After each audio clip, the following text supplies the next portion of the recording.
C'est avec une très grande joie d'entrer dans votre foyer aujourd'hui. Nous sommes arrivés au moment où nous allons écouter ensemble l'enseignement qui porte quel numéro déjà? C'est le numéro 1, notre enseignement d'aujourd'hui. Après une pause assez longue, nous allons avancer dans la suite de l'enseignement. Le titre de l'enseignement d'aujourd'hui concerne le Dieu d'Abraham. C'est quel livre qui parle de lui? Vraiment? Est-ce que c'est le Coran de l'islam? Ou bien le Sefer Torah juif? Voilà ce que nous allons voir ensemble pour aujourd'hui. Je précise bien que notre enseignement porte le numéro 1 pour aujourd'hui, c'est-à-dire un nouvel enseignement que nous allons suivre ensemble selon les directives de Yahushua. Gloire éternelle à lui. Premièrement, je réitère mes salutations pour vous qui m'écoutez et je vous souhaite le meilleur pour vous qui suivez déjà la parole et l'enseignement en ce moment. Nous sommes arrivés au moment où nous allons avancer dans cet enseignement numéro 1 pour aujourd'hui, que vous allez suivre avec moi, l'ambassadeur de Yahushua, Ziadia Elia. C'est moi qui est avec vous en ce moment, que vous voyez en image, et ma voix, vous êtes déjà habitué à l'écouter de manière habituelle. Et je répète encore le titre de notre enseignement. Où est-ce qu'on peut trouver la vérité? C'est dans quel livre qui parle vraiment du Dieu d'Abraham? Car là, on parle vraiment du livre juif. Pourquoi je parle du livre juif qu'on appelle le Sefer Torah? Et il y a aussi le livre du Coran. Pourquoi Elia parle du livre juif, du Sefer Torah, ainsi que du Coran? Car chacun parle du Dieu d'Abraham, chacun des deux livres, alors que chacun aussi a sa version et leur langage.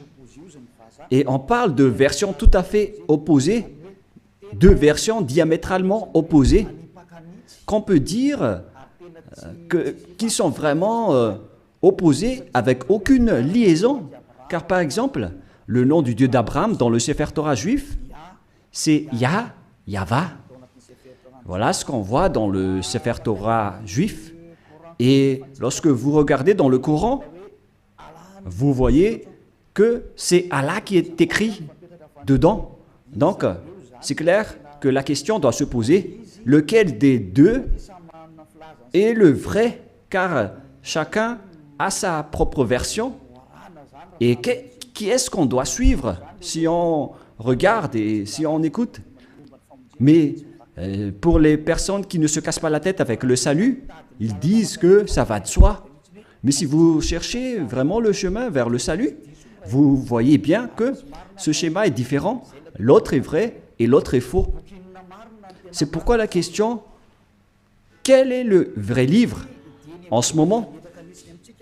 Car dès le commencement, je vais vous préciser, et en même temps, je regarde un peu les téléphones, ainsi que les applications, car je vais lire le Coran à travers une application. Et donc, nous allons d'abord voir que ils reconnaissent bien, quoi déjà? Ils reconnaissent bien l'existence de quoi déjà? Du Sefer Torah. Ils reconnaissent bien l'existence du Sefer Torah, le livre du Coran. Le livre du Sefer Torah, c'est le livre juif. Nous allons d'abord lire cette parole, car si l'on veut faire le rapport avec ces deux paroles qui sont différentes,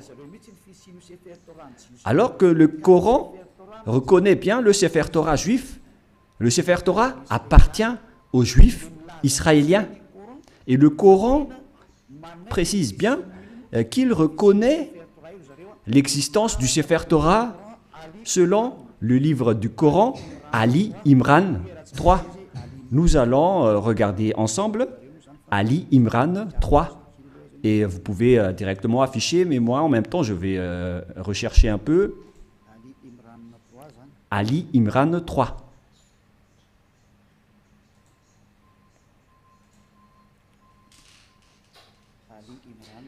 Ali Imran, que vous pouvez déjà afficher, car là, je l'ai retrouvé. Le voilà. Ali Imran 3. Et nous regardons ensemble vers l'écran. Il y a donc une langue arabe et après, il y a la traduction. Il a fait descendre sur toi le livre avec la vérité. Confirmant le livre descendu. Et il fit descendre la Torah et l'Évangile, ce qui prouve que l'islam reconnaît bien que ce sont eux qui ont fait entrer la Torah ainsi que l'Évangile dans le verset 2, à l'Imran verset 2. Voilà ce qui est dit. Allah, pas de divinité à part lui. C'est-à-dire qu'il n'y a pas aucun Dieu à part lui, le vivant, celui qui subsiste par lui-même. Nous voyons bien donc qu'il y a deux schémas différents qu'on doit faire connaître aux gens. Où est-ce qu'on doit aller si vous cherchez le salut? Voilà le rôle de Élia. Élia est là pour sauver tous les humains, non pas seulement ceux qui invoquent Jésus ou Jesus, mais tous ceux qui veulent avancer, vous pouvez avancer. Ceux qui veulent rester, vous pouvez rester. Et c'est pareil aussi avec l'appel aux islamistes pour leur demander de regarder la vérité, car votre livre reconnaît bien l'existence du Sefer Torah juif et ils disent que c'est leur Dieu même qui l'a fait entrer. C'est le Dieu de l'islam. C'est vraiment grandiose ce qu'il dit en disant que c'est le Dieu de l'islam qui a fait entrer le Sefer Torah juif ainsi que l'Évangile, le Nouveau Testament, dans lequel il y a l'histoire du Fils de Dieu qui figure dans la Sainte Écriture juive, que les islamistes ne reconnaissent pas du tout en disant que le Fils de Dieu n'existe pas car Dieu n'a pas du tout enfanté. Voilà un autre problème, c'est-à-dire qu'il y a un schéma étrange concernant cette parole de Dieu qui vraiment possède la vérité. Et donc, nous allons suivre le titre qui raconte vraiment ce Dieu et qui a vraiment la vérité. Est-ce que c'est dans le Coran de l'islam ou c'est dans le Sefer Torah juif? Car ce sont les deux schémas opposants et qu'on doit confronter. Ce n'est pas qu'on va faire combattre le livre, mais on doit regarder la vérité à travers la parole. Et donc c'est clair que le Dieu de l'islam, selon eux, c'est lui qui a donné le Torah ainsi que le Nouveau Testament, la bonne nouvelle dans l'Évangile où il y a Yahushua, mais qu'ils ont changé au nom de Isha. Et les faux chrétiens l'ont changé en Jésus ou Jesus. Et certains nous demandent, est-ce que vous êtes chrétien? Moi, je réponds directement, nous ne sommes pas chrétiens. Car le Christ, plusieurs gens l'ont déjà changé en autre sens. Élia n'est pas chrétien. Élia suit Yahushua qui est l'élu. C'est celui que je suis. Voilà. Mais le Christ, le nom du Christ est déjà détruit. Et nous, on n'entre plus dans ce genre de choses étranges. Mais le vrai, le bien et le pur, c'est de suivre Yahushua, l'élu. Nous allons encore entrer dans ce sujet prochainement, mais on va dire d'abord que le livre de l'islam reconnaît Yahushua, mais ils ont juste changé son nom en Isha. Nous allons voir ça après. Mais dès le commencement, on voit bien que le Coran, ils reconnaissent bien le Sefer Torah juif. On parle ici du livre du Coran de l'islam. Donc là, c'est clair. Nous allons encore rajouter un autre verset. On va rajouter pour que ça soit bien complet dans vos écrits, nous allons encore lire dans le livre de Al-Maïda, qui s'écrit Al-Maïda. Al-Maïda 44. Nous allons aussi lire Al-Maïda 44, que je vais encore rechercher un peu.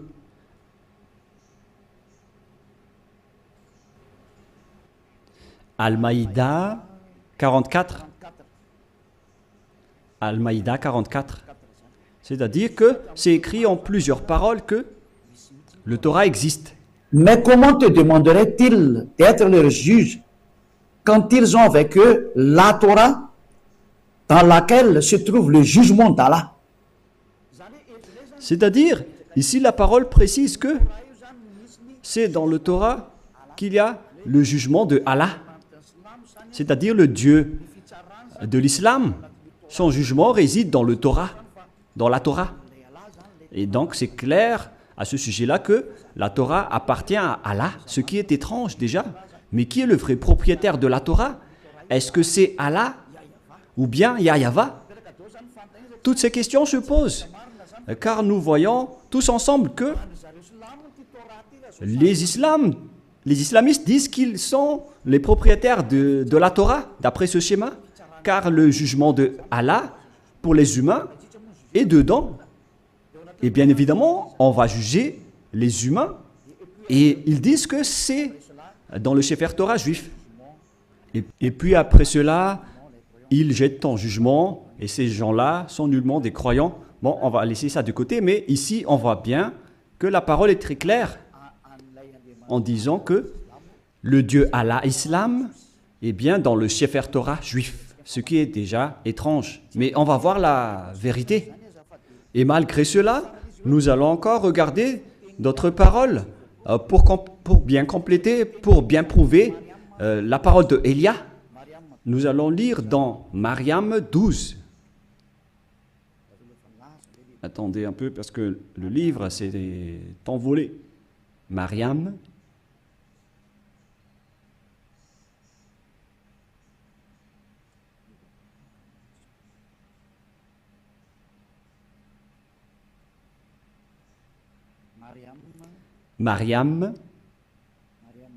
Mariam 12.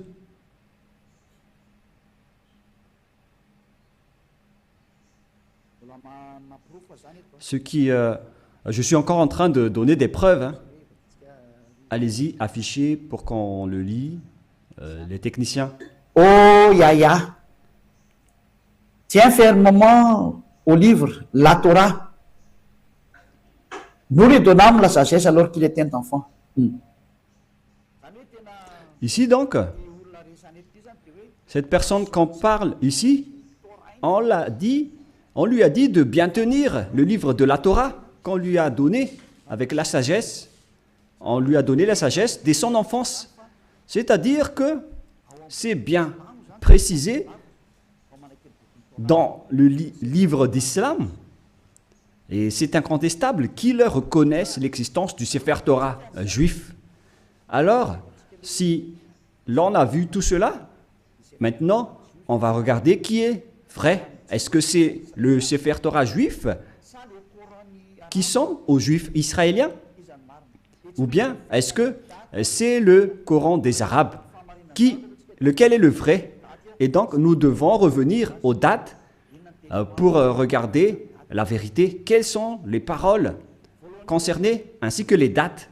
Premièrement, la date du Sefer Torah était vers l'année moins 2000. Et d'ailleurs, après, il a été distribué dans le synagogue selon les chercheurs et les historiens de Wikipédia. Vers l'année moins 1000, on a distribué déjà le Sefer Torah dans les synagogues. Voilà ce que les chercheurs ont dévoilé. Et d'ailleurs, les autres chercheurs peuvent penser à cela pour prouver la parole de Élia. Donc ici, on dit que l'existence du Sefer Torah était déjà vers l'année moins 2000. Nous allons donc voir l'histoire du Sefer Torah dans Wikipédia dans les autres encyclopédies humaines. Voilà donc un autre livre que j'ai sélectionné parmi les livres des chercheurs. En fait, ils sont plusieurs, ces chercheurs, qui ont sorti cette déclaration que j'ai extrait de leur livre. C'est dans l'ancien hébreu alphabet chart. Voilà son titre. Ancien alphabet hébreu chart. Le voilà. C'est en hébreu. Voilà les alphabets hébreux. Et il précise les dates. C'est en quelle année sa date de parution. Voilà donc la date. Ça a été utilisé entre moins 2000 avant Yahushua et moins 1000 avant Yahushua. C'est-à-dire que ça a été utilisé avant l'année moins 2000 jusqu'à l'année moins 1000 avant l'an 0. C'est-à-dire que le Sefer Torah juif, selon ce que tout le monde connaît déjà, notamment les savants, ils connaissent tout cela, mais moi j'ai sélectionné spécialement cela dans Ancien Hébreu Recherche Chapter. C'est-à-dire que les Hébreux ont fait des recherches avec leurs savants pour sortir cet article que ça a été utilisé vers moins 2000, qu'on a utilisé l'alphabet hébreu, colonne 1 utilisé dans l'ancienne époque, colonne 2 vers moins 1000 jusqu'à moins 100, et colonne 3 utilisée depuis moins 400 jusqu'à plus 100. Voilà donc. Alors, on voit bien que c'était utilisé vers moins 1000 jusqu'à plus 100, mais pas moins 100 pour la deuxième. Ici, on voit clairement que c'est depuis l'année moins 2000 que le Sefer Torah juif a déjà existé. Nous allons encore donner une deuxième preuve, toujours sur Wikipédia. Sur Wikipédia, ils disent, concernant la distribution du Sefer Torah juif, lorsqu'ils l'ont sorti, c'est dans Wikipédia que nous allons le lire. Voilà ce qui est dit dans le don du Sefer Torah. Don du Sefer Torah. C'est où déjà? Voilà. Le don des nouveaux Sefer Torah à la synagogue est souvent l'occasion d'une fête joyeuse avec des chants, danses et prières. Cet usage remonte au premier temple. On parle ici à l'époque où le temple de Jérusalem n'était pas encore détruit, vers 1000 avant Yahushua. Mais le vôtre, ce n'est pas cohérent. Voilà. C'est-à-dire que ça a déjà existé depuis l'année moins 1000 concernant la distribution du Sefer Torah dans les synagogues. Les synagogues, ce sont des genres de petites églises. Si on compare avec le royaume de Yahushua, ce sont les VP, les petites églises régionales, etc. Et donc, ils ont distribué le Sefer Torah depuis l'année moins 1000 dans les synagogues. C'est-à-dire, c'est depuis une époque ancienne que le Sefer Torah existait déjà. C'est-à-dire vers l'année moins 1000. Et on a déjà vu aussi qu'il a existé depuis moins 2000. Mais sa distribution dans les synagogues, c'était vers l'année moins 1000 avant l'an 0. Donc là, c'est clair et c'est bien prouvé que le Sefer Torah existait déjà avant l'année 0. Et vers l'année moins 1000, on l'a distribué dans les petites synagogues, dans les petites églises. C'est incontestable alors qu'il est très ancien. Et nous allons ensuite regarder concernant le Coran de l'islam. Et si je vous dis tout ça, c'est par amour pour vous les humains, avant votre anéantissement. Elia vous dit de vous retourner. Il n'y a plus rien à faire pour votre terre. Sa destruction est arrivée. Et moi je dis à tous les humains de revenir vers le propriétaire de cette terre qui va être détruit, car vous ne pouvez plus l'empêcher en ce moment, c'est déjà en cours. Et si vous ne... tant que l'histoire ne vous frappe pas, alors sachez, vous tournez. C'est pourquoi ce salut en sauve tout le monde, sans exception, pour que personne ne soit plus trempé. Car les pécheurs ont été tous trempés. Et on est en train de sauver les pécheurs pour que vous ne péchez plus. Et les gens qui sont avec Élia ne pêchent plus. Est-ce que vous ne désirez pas ça?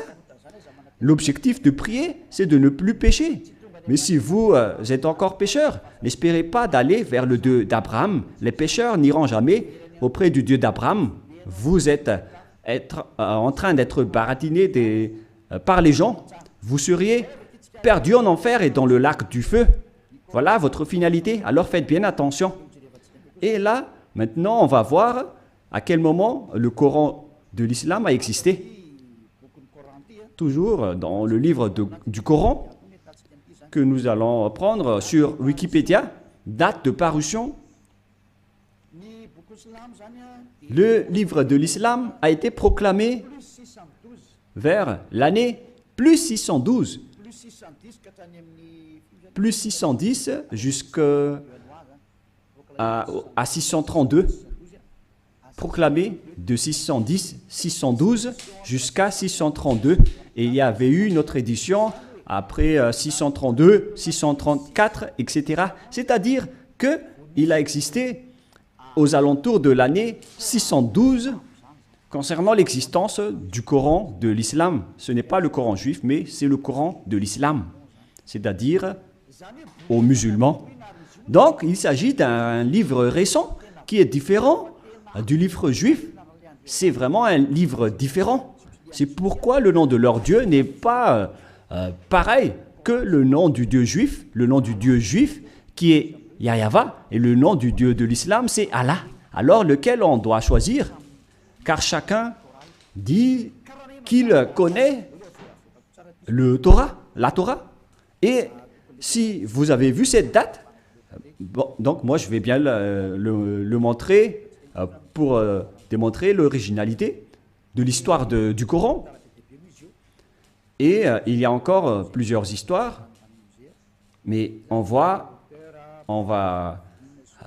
voir un peu en bas les paroles divines, les créations musulmanes, etc. Et ici on voit en bas la date de parution que je vous ai montré tout à l'heure, date de parution proclamée de 610 à 612 jusqu'à 632, c'est-à-dire vers l'année 610. Voilà l'existence du Coran. C'est incontestable, tout le monde le connaît. La question qui se pose, si on veut regarder la vérité sans favoritisme, si on veut voir la vérité sans favoritisme, qu'est-ce qu'on doit suivre? Qui est-ce qu'on doit suivre? Car les deux livres parlent du Dieu d'Abraham et ils reconnaissent tous le Dieu d'Abraham. Et lorsqu'on a regardé les dates, la date du Sefer Torah était vers l'année moins 2000, son existence. Et vers l'année moins 1000, sur Wikipédia, c'est prouvé qu'il a été distribué le Sefer Torah, on l'a distribué dans les petites synagogues. C'est-à-dire qu'il s'agit d'un livre très ancien, le Sefer Torah. C'est lui qui a conservé les anciennes paroles. Et donc, si on regarde bien, qu'est-ce qu'on doit prendre? Est-ce que vous allez prendre le livre qui était né vers plus 600 de l'islam? Est-ce que c'est là qu'on doit voir la vérité sur le Dieu d'Abraham, ou bien vers celui qui était vers moins 2000? Et sans hésitation, sans favoritisme, tout le monde doit dire qu'on doit voir dans le livre qui existait vers moins 2000, qui a conservé toute la vérité. Voilà la vérité. Lorsque vous regardez l'originalité, il faut regarder le plus ancien. Si l'on prend l'exemple d'un problème foncier, on doit avoir la source de la situation juridique au tribunal, on doit voir l'authenticité, le plus authentique, le plus ancien. Et donc, c'est clair que c'est celui qui possède le plus ancien dossier qui est le propriétaire du terrain, mais pas celui qui est venu récemment. Voilà donc pour prouver la vérité qui est incontestable, même pas un tout petit peu. Voilà la question qui se pose. Qui a eu tort? Et nous allons d'abord préciser ce schéma qui est en cours.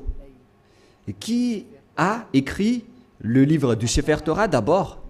Car nous voyons bien que celui qui a écrit le livre du Coran, c'est un arabe. Et il ne peut pas nier cela. Mais celui qui a écrit le Sefer Torah juif, c'est Moshe. C'est Moshe qui l'a écrit. Et c'est justement ça qu'on va regarder en disant, est-ce que le Coran reconnaît Moshe et accepte Moshe? Voilà ce qu'on va regarder. Allons-y. Il accepte Moshe. Il accepte Moshe car c'est Moshe qui l'a écrit. C'est dans Exode 24. Quel verset déjà?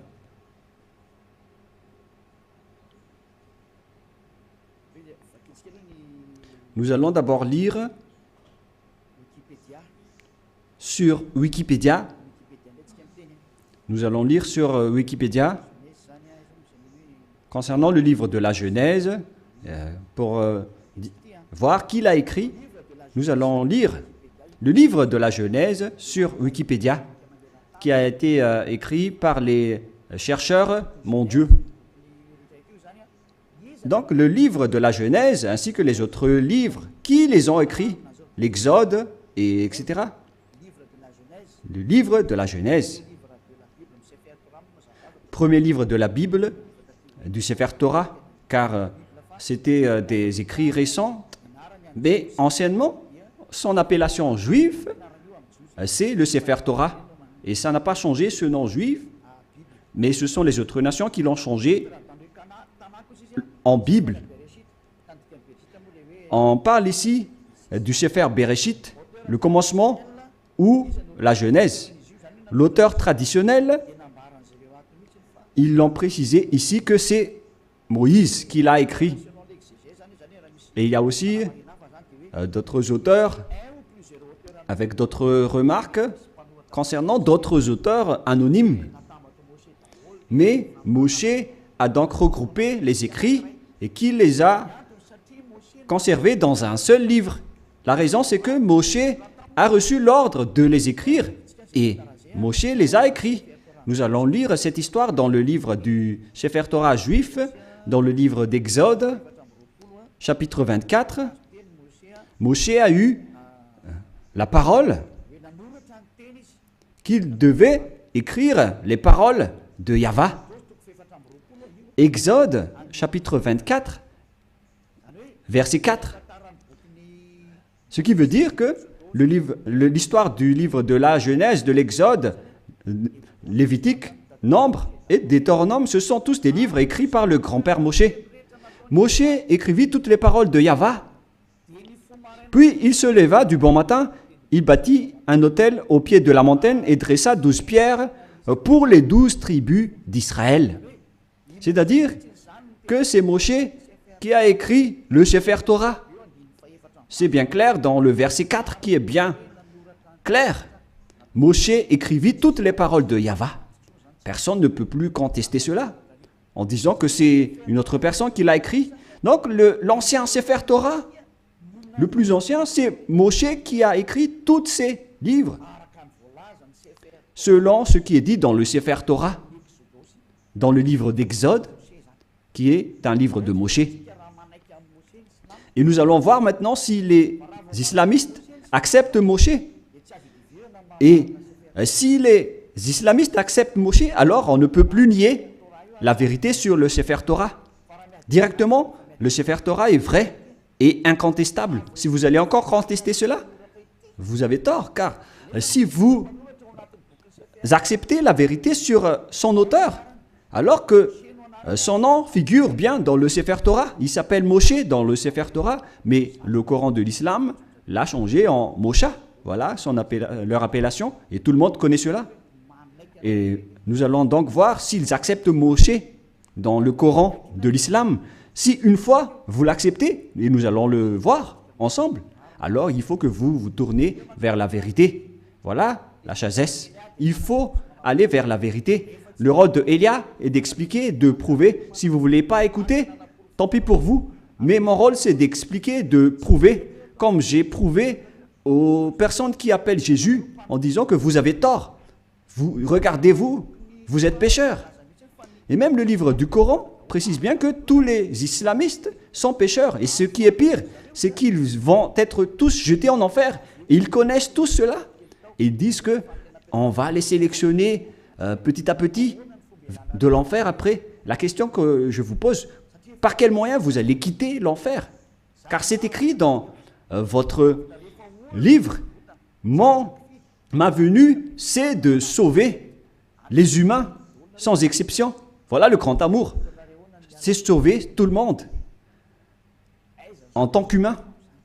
Comment vous allez échapper à l'enfer? Par quelle solution?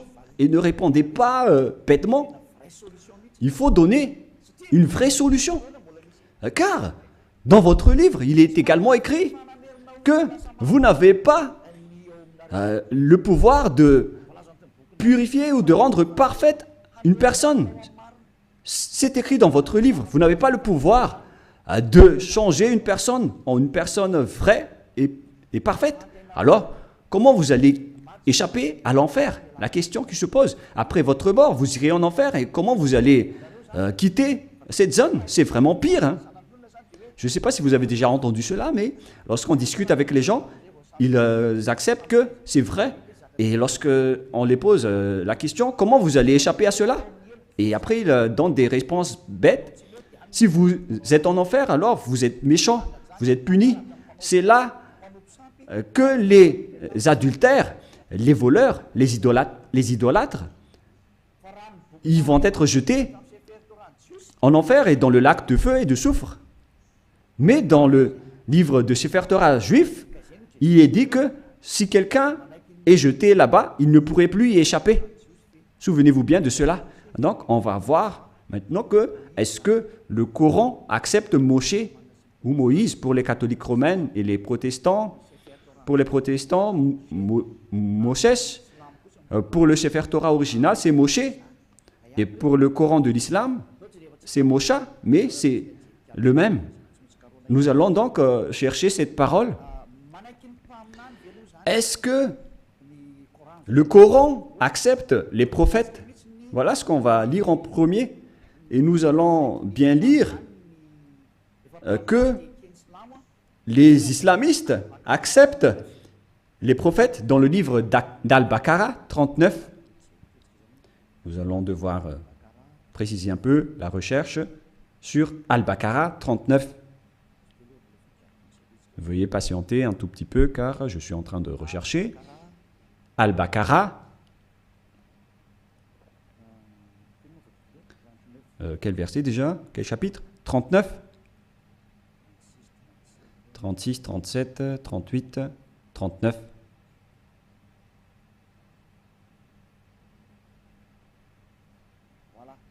Voilà. Al-Baqarah 39. Le voilà.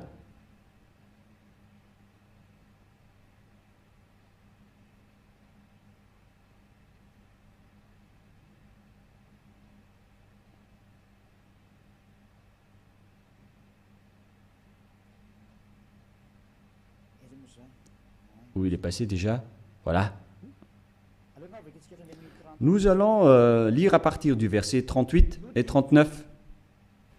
Nous dîmes, descendez d'ici, vous tous, toutes les fois que je vous enverrai un guide, c'est-à-dire lorsqu'ils vont envoyer un guide parmi vous pour vous guider, celui qui vont les suivre n'auront pas de crainte ou de terreur, etc. Voilà. Verset 39. Et ceux qui ne croient pas à nos messagers, quiconque ne croit pas à nos messagers, c'est-à-dire leurs prophètes, et traitent de mensonges nos révélations. C'est-à-dire que c'est de la mensonge qu'ils ont transmis aux messagers. Ce sont des gens du feu, ceux qui contredisent nos prophètes, où ils demeureront éternellement. Donc, s'ils n'acceptent pas les prophètes, la parole des prophètes, vous allez être mort en enfer à jamais. C'est-à-dire qu'on doit accepter les paroles des prophètes. Alors, on sait bien tous qu'il n'y a pas de prophète plus ancien que Moshe, notamment en termes de prophète israélien. Et nous allons voir à propos de ce schéma. Voilà, premièrement. Et nous allons encore regarder dans Al-Baqarah 98. Al-Baqarah 98, qu'est-ce qui est dit ici? Nous allons avancer petit à petit. Voilà. Al-Baqarah 98. Al-Baqarah, voilà. 98. Dit, quiconque est ennemi d'Allah, il s'agit de leur Dieu, de ses anges et de ses messagers, jusqu'à ses messagers, de Gabriel et de Michaël. Vous voyez bien qu'il y a le terme Gabriel et Michaël qui se trouve dans le livre de Sefer Torah également. Allah sera son ennemi, c'est-à-dire que Allah sera leur ennemi, car Allah, le Dieu de l'islam, il est l'ennemi des infidèles. C'est-à-dire, on doit accepter les paroles des messagers ou des prophètes, sinon vous serez un ennemi de ce Dieu. C'est clair alors qu'on va voir que est-ce que Moshe est un prophète dans le livre du Coran? Mais si Moshe est un prophète, alors les paroles de Moshe doivent être acceptées par les islamistes, car Moshe est le premier prophète. Et eux, ils reconnaissent le livre de la Torah. Et Moshe se trouve dans la Torah et pas ailleurs. Nous allons également voir une autre parole, toujours dans Al-Baqarah, mais dans le chapitre 253. C'est un peu loin, ce chapitre 253. C'est encore loin.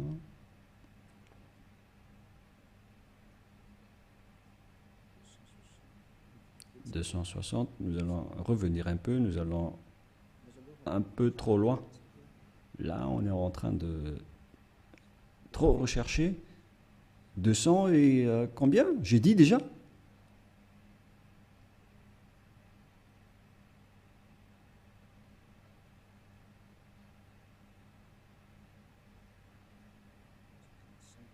55, 54, 53, voilà.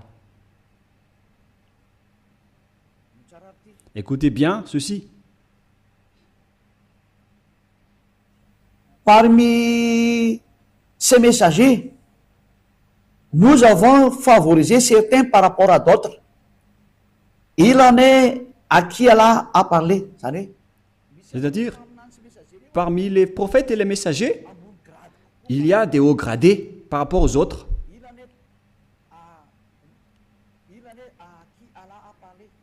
Il en est à qui Allah a parlé. Et il en a élevé d'autres en grade, qui ont été promus en grade. Ils disent Jésus ici, mais à vrai dire, c'est Yahushua. Vous voyez le changement des noms. Et les islamistes parlent de Isha. Donc, Yahushua, fils de Marie ou de Maria. Nous avons la preuve que Yahushua a le Saint-Esprit. C'est dit dans le livre du Coran. Et il est exceptionnel comparé aux autres prophètes.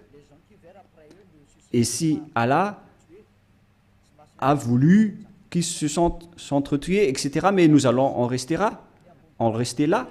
Mais ce qu'on précise ici, c'est qu'il y a des prophètes haut gradés parmi les autres prophètes, y compris Yahushua, le fils de Maria. C'est bien dit dans le livre du Coran, de l'islam. C'est-à-dire que, face à cette parole, le livre du Coran précise bien que ils acceptent bien que Yahushua, qui a été enfanté par Maria, a bien le Saint-Esprit.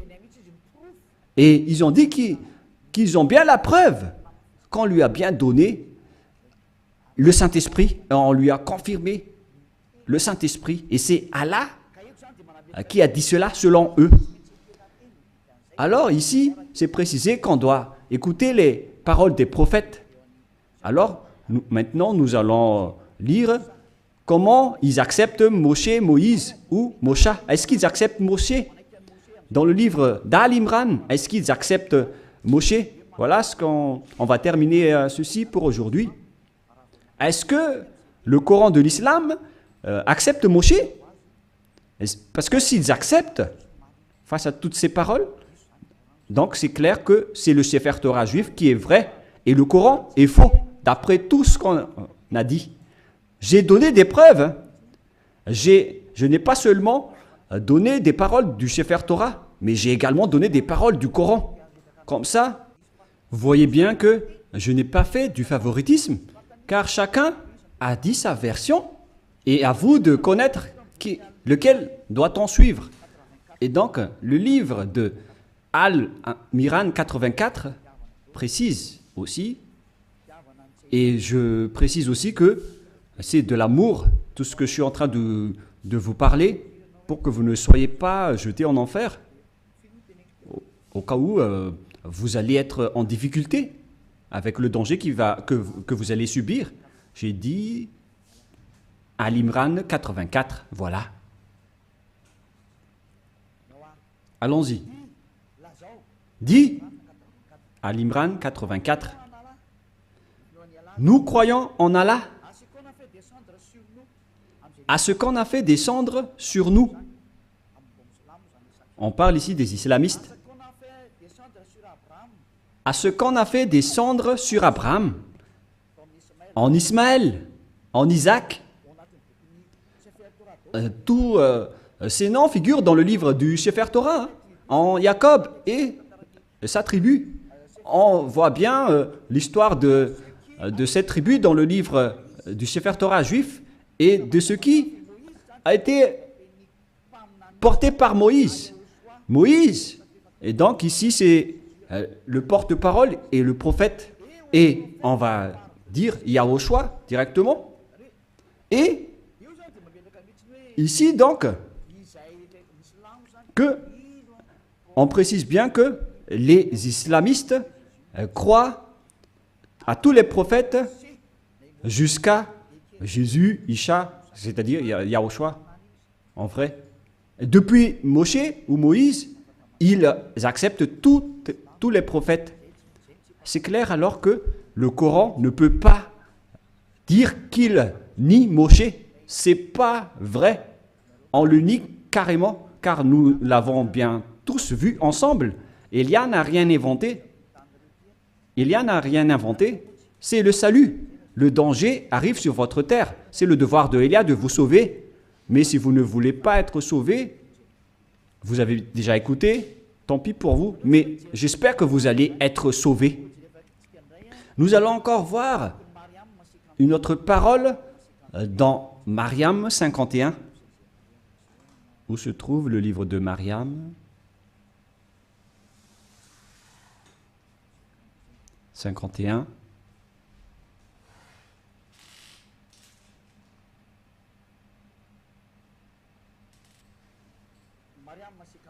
Mariam 51.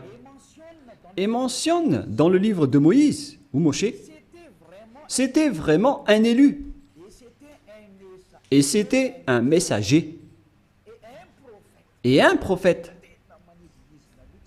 Les islamistes exigent bien et précisent qu'il faut bien marquer que Moïse ou Moshe c'était vraiment un élu.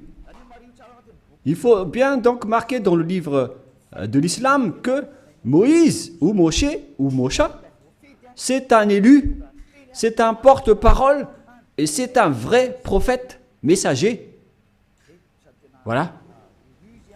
Il est également en même temps un élu, il a été choisi. C'est vraiment un élu. C'est un homme élu, alors ne le négligez pas. Voilà ce que ça veut dire.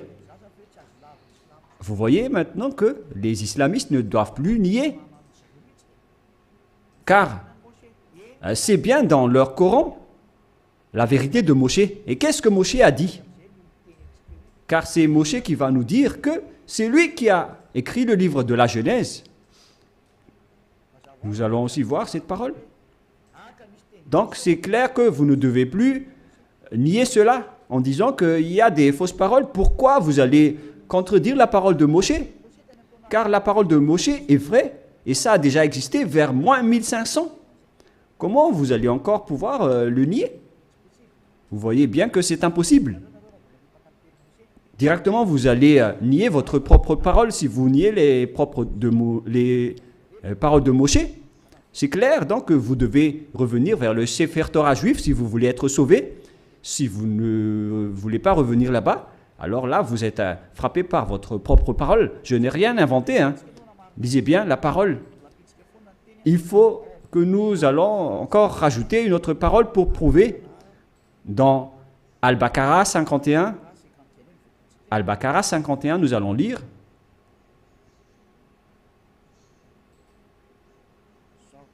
Voilà.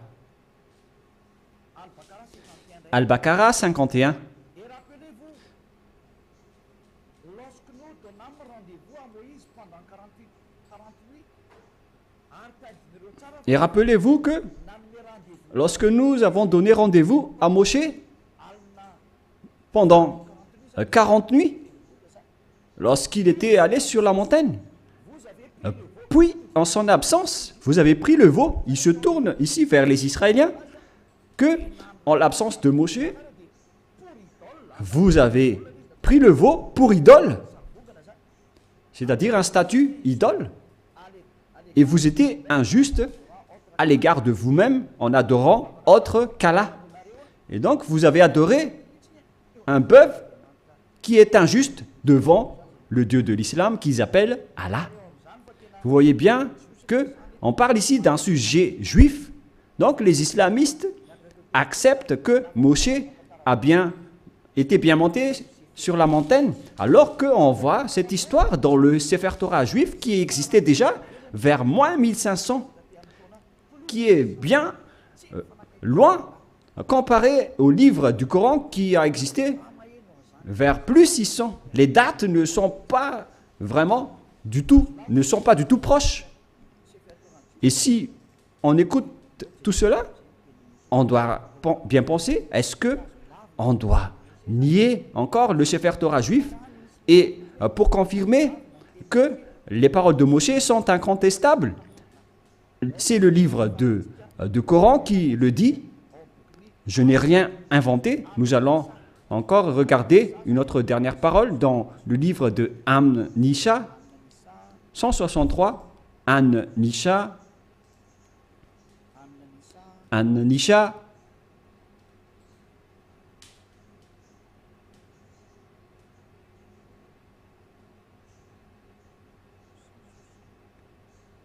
162.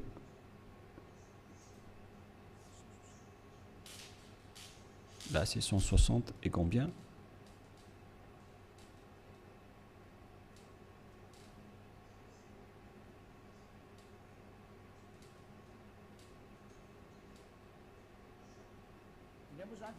Ici, donc, tous les prophètes sont concernés. Nous t'avons fait une révélation.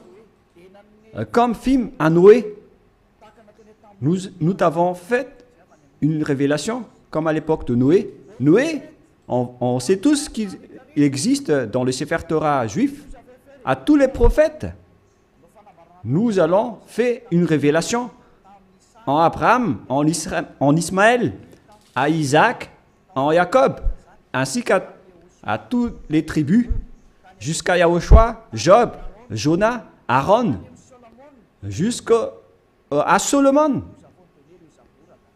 Et nous avons donné le Zabour à David.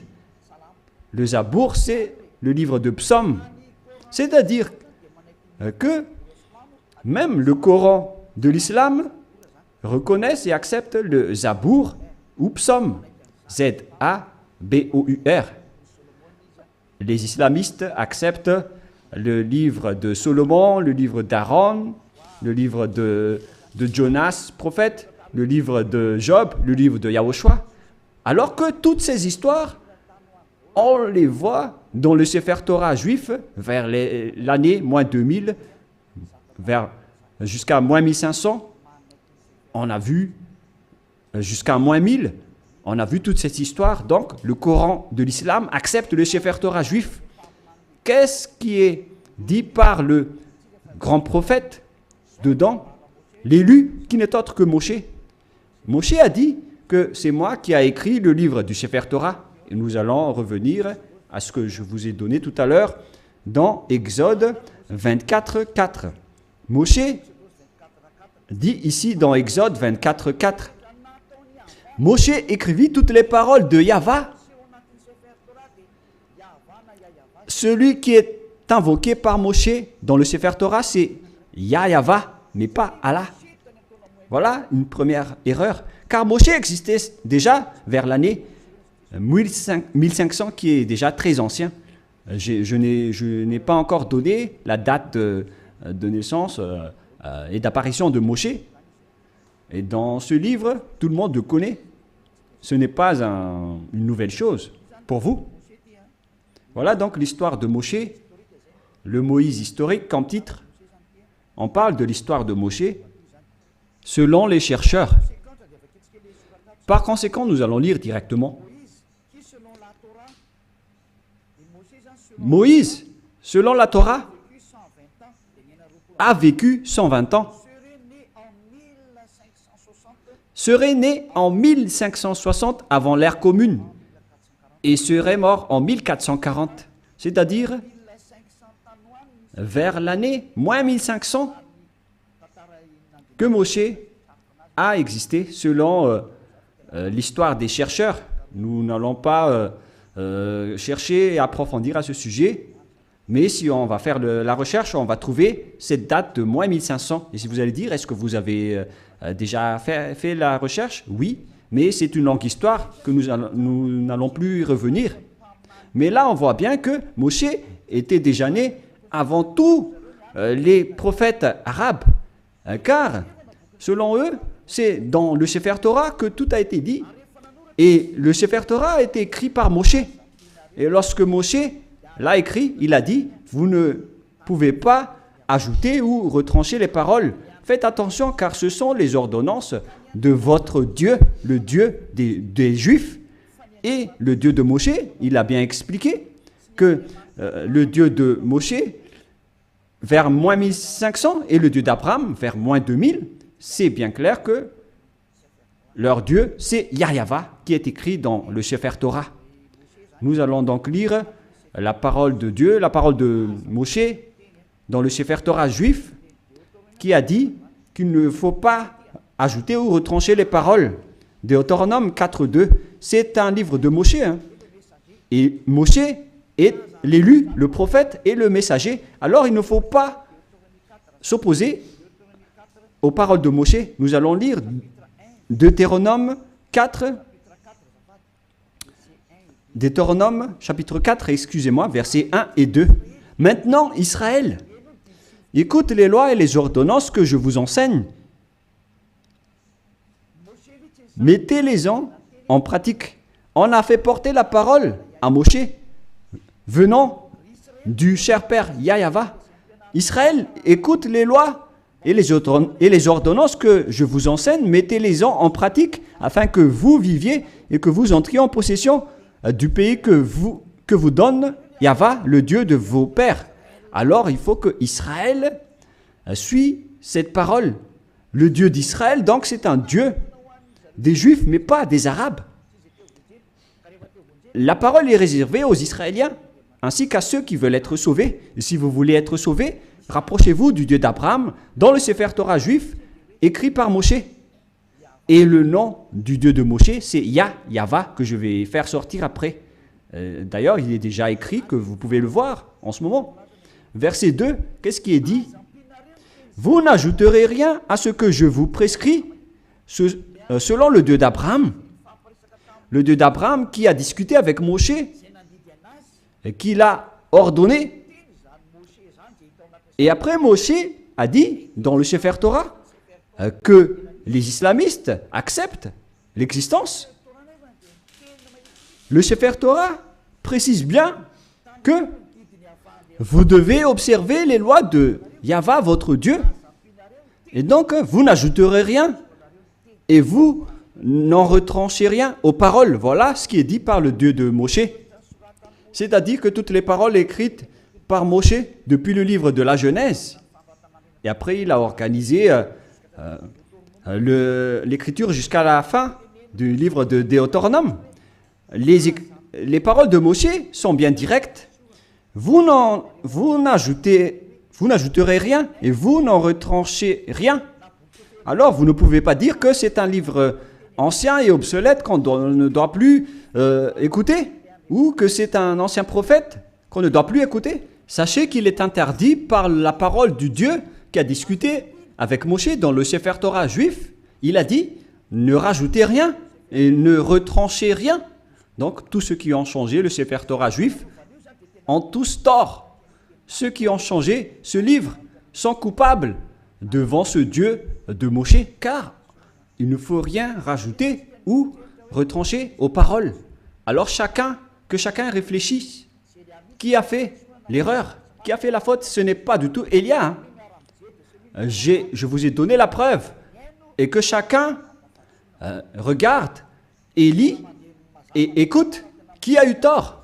Et si les jugements se déroulent parfaitement, on a tous vu que celui qui a changé le Sefer Torah juif aura tort. Car c'est Moshe qui a précisé qu'on ne peut ni rajouter ni retrancher les paroles qui sont dedans, car ce sont les lois de Dieu, les lois de Yahva qui a envoyé Moshe vers l'année 1500. Il est le plus ancien des prophètes et il a écrit le Sefer Torah directement. Et ce prophète a dit qu'il ne faut pas ajouter ni retrancher mes paroles selon le Dieu d'Abraham. Car si vous allez faire ça, vous allez être en conflit avec lui. C'est interdit pour vous de faire cela. Alors que chacun réfléchisse pour ceux qui l'ont changé. Et je vais confirmer la parole de Moshe. Moshe a encore dit que vous devez uniquement écouter les paroles des prophètes israéliens. C'est également ces paroles. Alors que chacun réfléchisse face à tout cela, qu'est-ce qui se passe sur cette terre? Pensez-y, prenez une décision pour ceux qui vont être sauvés. Rapprochez-vous du Dieu d'Abraham, celui qui a envoyé Moshe. Son nom c'est Yahva. Alors revenez vers le Sefer Torah juif. Voilà la seule sagesse. Voilà ce que le Dieu de Moshe a dit dans Deutéronome 18, pour terminer. Deutéronome 18, 15. Ô ton Dieu suscitera du milieu de toi, d'entre tes frères, un prophète comme moi. Vous l'écouterez. Et c'est lui qui a dit, à présent les Israéliens, écoutez ma loi et mes ordonnances. Il se tourne vers les Israéliens à ce sujet-là. Tu susciteras du milieu de toi, d'entre tes frères, un prophète comme moi, et vous l'écouterez. Vous ne pouvez pas écouter d'autres prophètes à part les prophètes israéliens. Si vous écoutez d'autres prophètes, alors c'est injuste. Quels que soient les autres prophètes, c'est Moshe qui le nie. Et c'est le Dieu de Moshe qui l'a dit. Et c'est le Dieu Yahva qui a envoyé Moshe, le prophète, qui a dit que vous ne devez écouter que les prophètes israéliens. Pour terminer, nous allons lire le verset 18 et 19. Deutéronome 18, 18, 19. Je leur susciterai du milieu de toi, de leurs frères, un prophète comme toi. Je mettrai mes paroles dans sa bouche et il leur dira tout ce que je lui commanderai. Et si quelqu'un n'écoute pas mes paroles qu'il dira en mon nom, c'est moi qui lui en demanderai compte. Selon ce Dieu d'Abraham, c'est le Dieu d'Abraham qui a déclaré que quiconque n'écoute pas ma parole, je vais les juger. Qu'est-ce qu'il a dit? Vous devez uniquement écouter les prophètes israéliens. S'ils ne sont pas israéliens, alors c'est pas correct. Selon le Dieu d'Abraham, il a dit que vous devez écouter les prophètes israéliens. Et le prophète israélien qui a écrit cela, c'est Moshe, que vous acceptez dans le livre du Coran. Le Coran accepte précisément qu'il est accepté en tant que prophète, messager et élu.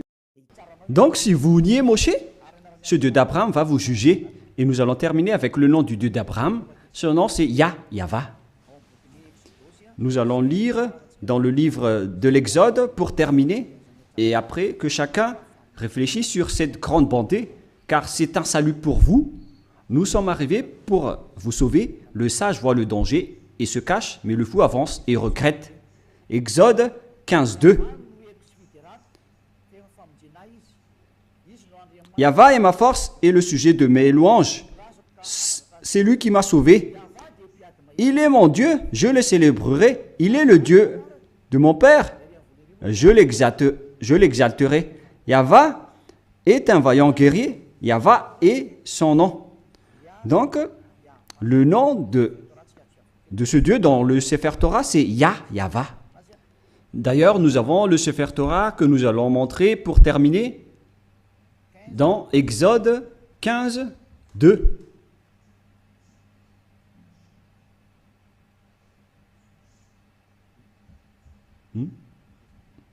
Qu'est-ce qui se passe? Exode 15, nous allons lire Exode 15. Voilà. Exode 15:2. En hébreu, il est dit ici que Avzi Vzimrat Yah. Yah, c'est le nom de Dieu. Vaili, Ilishua, Evanvehu, Elohe, Alui, Varuminu. C'est Yah qui est son nom depuis le début. Et deuxièmement, Yahva, Ishmishchama, Yahva Shmo. Alors, ça veut dire Yahva, mais ils n'ont pas complété la parole, mais je l'ai déjà enseigné. Mais maintenant, nous allons revenir avec la version française, parce que là, c'est en hébreu qu'on ne peut pas comprendre. C'est dans Exode 15:3. Yahva est un vaillant guerrier. Yahva est son nom. Et le nom du Dieu invoqué par Abraham et par Moshe dans le Sefer Torah juif que le Coran accepte, qui existait vers moins 2000 et moins 1500. Il précise que le nom de ce Dieu d'Abraham qu'ils ont appelé à eux deux, Abraham et Moshe, le nom de ce Dieu c'est Yahva. Et donc, si vous ne suivez pas cela, imaginez et pensez que vous avez fait une grosse erreur. Si vous mourrez dans cette situation, vous irez en enfer. Écoutez ma parole, c'est de l'amour, ce n'est pas de la diffamation, c'est de la preuve pour la parole. Le sage voit le danger et se cache, mais le fou avance et le regrette. J'espère que vous tous qui m'avez écouté, vous allez vous tourner vers la vérité, le Dieu d'Abraham, le Dieu de Moshe qui est incontestable. Suivez Yahva, suivez Yahushua. Écoutez la parole du Dieu d'Abraham dans le Sefer Torah juif pour votre sagesse. Nous allons prier ensemble. Merci infiniment Père Yahva pour toutes ces paroles.